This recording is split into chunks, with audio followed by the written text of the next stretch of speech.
If it ain't broke, don't fix it. That phrase is going to be very, very prominent throughout this video. And I like it. I like that phrase prior to yesterday's announcement. I like it even more so after seeing the rumours last night. So yesterday, West Ham United announced that Daniel Kretinsky, a Czech billionaire, someone worth up to $4 billion, has purchased 27% of our football club. Fantastic news. Positive news for West Ham fans. Almost makes your hopes and dreams for this football club seem a little bit more realistic than it did 48 hours ago, certainly. Obviously, there's some West Ham fans a little bit cautious. I understand why. Let's blame Sparta Prague fans for that, because they've come along and said, whoa, he's not all he's cracked up to be, just you wait and see kind of thing.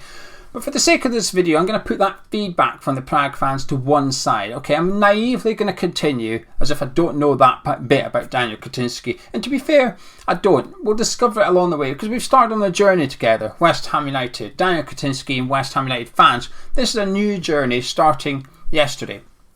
But anyway, off the back of yesterday, there's been plenty of rumours starting up, players that we're interested in, so much so, the Pink Book is back tomorrow night. I'm glad I caught that, otherwise I would have redone that, but I caught it.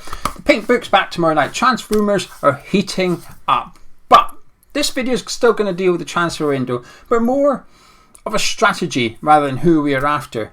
And it's still going to go back to the phrase I used at the very start. If it ain't broke, don't fix it. And I like it. And I'm excited. Now, I'm maybe a bit more excited than usual because tonight I'm waiting my first concert since COVID. So it's about, what, 18 months maybe since I was last at a concert. I'm going to one tonight and I'm excited for it. I like my live music. It's up there with West Ham for me, really. West Ham's up there, a big part of my life. But live music's a big part of my life too. So I'm off to see a band tonight and I'm really looking forward to it. But my excitement for West Ham, nevertheless, is still big. And one of the rumours that I've seen yesterday, one of the stories, there's been plenty of there, hasn't there? The domino effect from yesterday's news at West Ham, in terms of Daniel Kretinsky, has produced a domino effect that's difficult to keep up with. Partnerships with Sparta Prague, so on and so forth. But one that caught my eye was on the One Football app. Yes, I know, all convenient. Yeah, we'll deal with the sponsorship bit in a second. But the one that caught my eye, I saw it on there, and it said there will be no transfer spree in January at West Ham United, despite Daniel Kretinsky buying 27% of the football club. And I like it. If it ain't broken, don't fix it. Anyway, speaking of the One Football app, I might as well tell you about it. Links in description and the pinned comments. It really is the best football app you can get, I think. So much so, I think Daniel Kretinsky should have it on his phone as well. You keep up to date with all the West Ham news and transfer rumours, and there's plenty of it going on at the minute. I'll tell you that for free. When you get it downloaded for free on your phone, it says, oh, what's your favourite teams? What's your favourite country as well, of course? Declan Rice pulling out the England squad. I knew about it because it came up on my phone from the One Football app. It notified me on there as well. Anyway, it aggregates all the news, gets rid of all the rubbish, the bits you don't need to see, the bits you don't want to see, and it tells you all the good stuff that you need to keep in the loop about the latest going-ons at West Ham United. Links in description and pinned comments of this video. Get it downloaded today. Like I said, this is where I've discovered the news article that I'm waiting to discuss. No transfer spending spree. I mean, what determines a transfer spending spree? I don't know. 50 million doesn't really feel like one, does it? A spree, I guess, is sort of like when you undertake something out of control. So maybe we're going to have a sought out spree. Is that a spree? I don't know. Anyway, back to it. And the reason I like it is because I like the direction the club's been going in since David Moyes come back, really. David Moyes' fingerprints all over the club, and Rob Newman's fingerprints are beginning to start being everywhere a little bit. I think a forensics officer would have a field day at West Ham right now. Fingerprints everywhere. And I don't want the transfer strategy to change, if you know what I mean. When Newcastle have obviously had an aggressive takeover, if you like, they're going to be changing everything. The blueprint is getting ripped up at Newcastle now. It's getting torn. What they did previously, it's gone. They're starting fresh. They're starting new. And I know someone's going to say, well, hang on, Newcastle and West Ham are at completely different points of their history. But that is my point. We don't need to do what Newcastle United are doing. And if someone came in and purchased 100% of the football club, it's very possible they'd come in and still rip up the blueprint at West Ham United. Because why wouldn't they? Why would they not want to get in their own manager to be in charge of the football club? We don't need that. Often when takeovers happen, it's a case of like, well, let's get the manager out, let's get the coaching team out and start afresh. And that's not what we need here. And of course, this is the advantage of Kretinsky owning 27%. I think part of the reason you're able to perhaps enjoy it a little bit more, get a bit more excited than usual, is because there is a strong belief that Kretinsky will invest further into West Ham later on down the line. We know the clauses in the contract are up in spring 2023 for David Sullivan, David Gold with the LLDC. So if they sell a club, they have to give the government money. We all know it. So it's just a case of between now and then, is Kretinsky just going to sit on that percentage, then look to increase it? We assume so. And I think that allows you to dream a little bit more. But in the meantime, I don't think we need much. Because this whole sugar daddy, is that the right phrase? I don't know if that's still the phrase. And it used to be. When I played LMA Manager as a little boy on the PlayStation 2, playing LMA Manager, you'd get the cheat code, wouldn't you? The cheat code, you'd be like, oh, right bumper, left trigger, triangle, circle, up, down, left, right, bumper, bumper, trigger, whatever. You put in like the 12-digit code, and then all of a sudden 100 million would be added to your bank account. I'm pretty certain it was called the Sugar Daddy cheat code. I think that phrase has changed a little bit. It's a bit of a dirty phrase these days, isn't it? So let's just call it the rich man effect for the sake of the video, because I don't like using sugar daddies. Anyway, the rich man effect has happened at Chelsea with Roman Abramovich, happened at Manchester City with the Sheikhs, it's currently happening at Newcastle, and I've never been a fan of it because I think you would miss a lot of stuff as a football fan. Do you know what I mean? Of that football club, you'd miss a lot. If West Ham went from now, and we sort of spent hundreds of millions in January and the summer, and we qualify for the Champions League next season, it would still be a wonderful time. But I think you miss a lot. I think you go from, I don't know, step 5 to the top step immediately, and I want to experience the ones in between. That part of the journey that you're missing out on, I want to experience that. I like being the underdog. Part of the reason that I'm enjoying this season so much is because it's unexpected. You know, there was evidence there last season that West Ham was onto a good thing. But the season before that, oh, behave. Yes, that little tournament that we had after COVID where we stayed up and played really well in the month of July. Yes, it started there. But there was not many people expecting us to continue and qualify for the Europa League. There was some, in fairness to them. But even last season, it was sort of like, can you keep it up? Well, we can now. And it's been this good, though.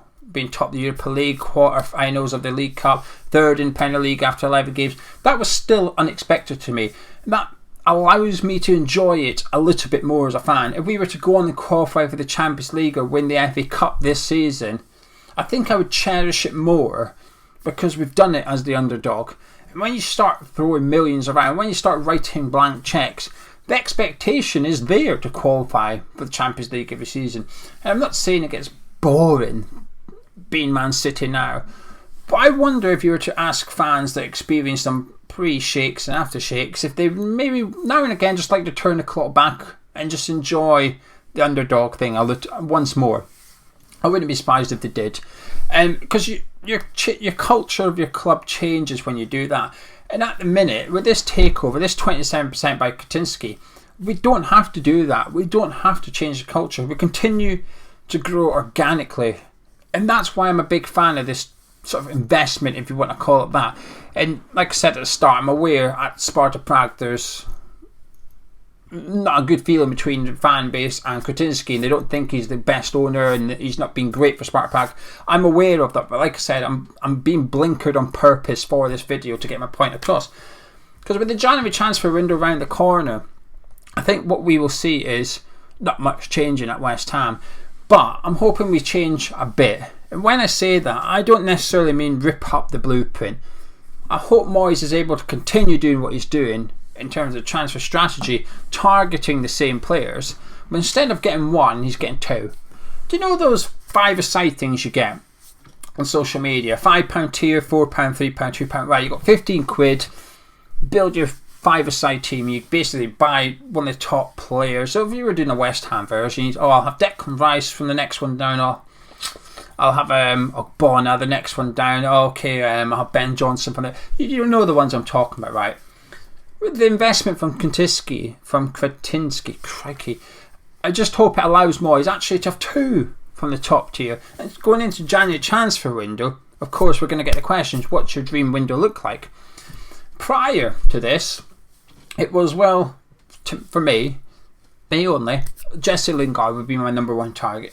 And if we could get someone on loan to cover another position, that would be fantastic. So my expectations were relatively low. Now, post investment from Kretinsky, I would like to think that David Moyes has maybe got enough in the kitty to go get Jesse Lingard and a centre back like James Tarkowski, for example, and plus maybe one more like Klosek for the attacking options. So while the players that we're targeting don't change, while we perhaps don't rip up the blueprint, we're maybe able to just speed it up a little bit. We're maybe able to indulge a little bit more, give David Moyes more flexibility, because we don't need much changes at West Ham. Things have been going superb for us for quite a while now, and I do think that this is almost, I don't want to this investment is the perfect investment. Now when I say that, I don't mean Daniel Kretinsky the man, remove him. But in terms of his value, having someone worth that much money, with that much cash, to come in, own a large portion of the club, being willing to invest in the club, but also allow the manager to continue to do what he's doing, allow Rob Newman, who's just joined, continue with his strategy that he's had since probably before he arrived at West Ham United. So there's no big major changes at West Ham because we don't need them. Newcastle United need them. They're a bit of a shambles of a club at the minute, but they need everything ripped up from top to bottom. We, West Ham, we need it moulded. And I think this level of investment allows us to just fine-tune it a little bit and to continue taking the gradual steps, because whatever step one looks like for West Ham in the plan, it might be that Kretinsky one day owns 100% of the football club. We're not 100% sure yet. We will discover that. But between now and then, we can enjoy it that little bit more, I think. I think it takes the pressure off us. I said to Gonzo earlier, we did the mug of tea earlier, and I said to Gonzo, it's almost like David Moyes is an assassin and he's managing fine. He's got the weapon he wants, he's got the gun he wants, he's bloody good at it as well, he's managing completely fine. Essentially what we're doing with Kretinsky is giving him a bulletproof vest. And you keep doing what you're doing, you keep using that tactics, you keep using your techniques, your strategy, keep using your weapons. What you're doing is brilliant. I am simply giving you a little bit something else in the form of a bulletproof vest, just to protect you, to give you a bit more protection, just to help you out a little bit. I realise that's a bad example. David Moyes is not an assassin. I don't think he is. He delivered fruit and veg during COVID, as Gonzo reminds us, so I think that means he's not an assassin. But anyway, I realise this is probably a really badly explained video, because it's like my 10th attempt. I'm not going to lie, it's like my 10th attempt. I'd get halfway through and get frustrated, and I've got this thing about doing it in one take for some reason. But what I was badly trying to say is the transfer targets for January won't change. That's a good thing. I don't think we will see much change at West Ham, certainly short term, in the next 18 months or whatever. I don't think we'll notice much. But if we do notice any change, I hope it's ambition in the transfer window.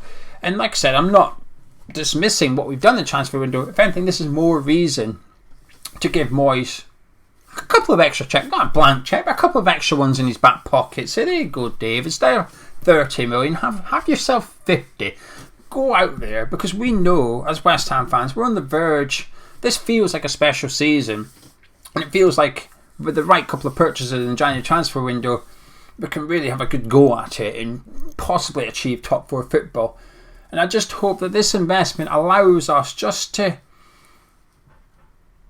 instead of just trying to nudge along into the top 4, we're able to just really go for it, make it our ambition to finish in the top 4 this season. This investment I'm excited by, and I'll tell you what, this concert tonight I'm bloody excited by as well. Anyway, hopefully it all made sense. Probably not, but tomorrow night's will, because I'm just doing, it's the pink book, and I'm just doing the transfer rumours, which funnily enough, they're exactly the same as they were in the summer.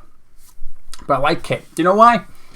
Because if it ain't broke, don't fix it. Anyway, if you enjoyed this video, there's been a bit of a kerfuffle, drop a like on it, subscribe if you're around here, and tomorrow night, me and my pink book, we'll see you then. Catch you in a bit.